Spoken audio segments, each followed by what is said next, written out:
I's to buy the bills a boat, and I's to buy the sails her, and I's to buy the catches of fish, and I brings them home to Lizer. Years ago, when I was a young woman living in Montreal, I received a call from my aunt in Carbonnear, Newfoundland, asking me, Mary, would you like to come home for a summer holiday? So I called my best friend. She was a lady from Switzerland, and asked if she'd like to come with me. She said, oh my God, I have always wanted to go to Newfoundland. So the following week, we were there, and after a good night's rest, decided to show our town. It's a beautiful town. It's surrounded in maple trees, it's church steeples. It's right on the North Atlantic seacoast. It goes back to the 1500s. So I spent most of the morning showing her different historical sites in the town. So with all this sightseeing, I felt pangs of hunger. So I looked at my watch and realized it was almost noon.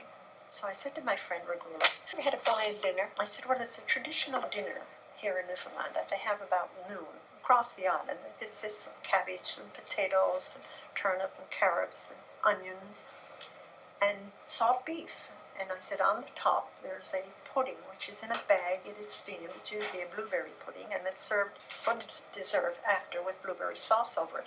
And I said, I know exactly where to get my dinner. I said, my friend Katherine always makes one at noon. I said, she see that little house on the hill with the red paint around the windows? I said, that's Katherine's house. So up we go.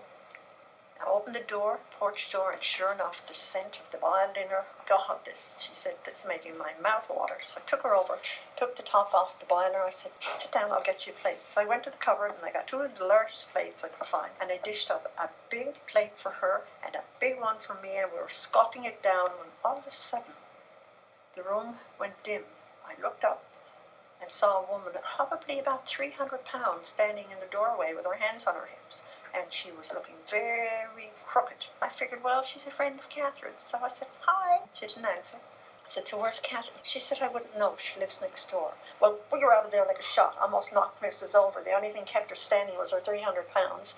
And into Katherine's, again, it was a little white house with red painting around it. And finally, when we finished laughter, we were able to tell her what had happened next door.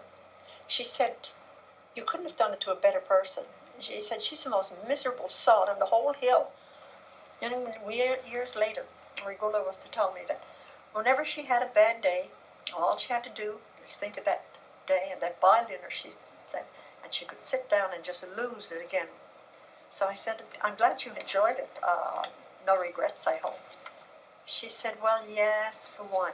She said, I never got to finish that lovely boiled dinner.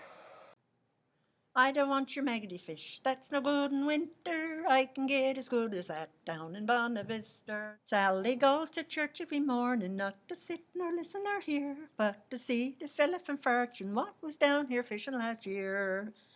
Susie had a brand new baby. Father said that he didn't care, 'cause he liked that fella from Fortune what was down here fishing last year. If you want your eyeball straightened, just come out tonight with me, and you'll have to wear your glasses at the Kellogg Roosery.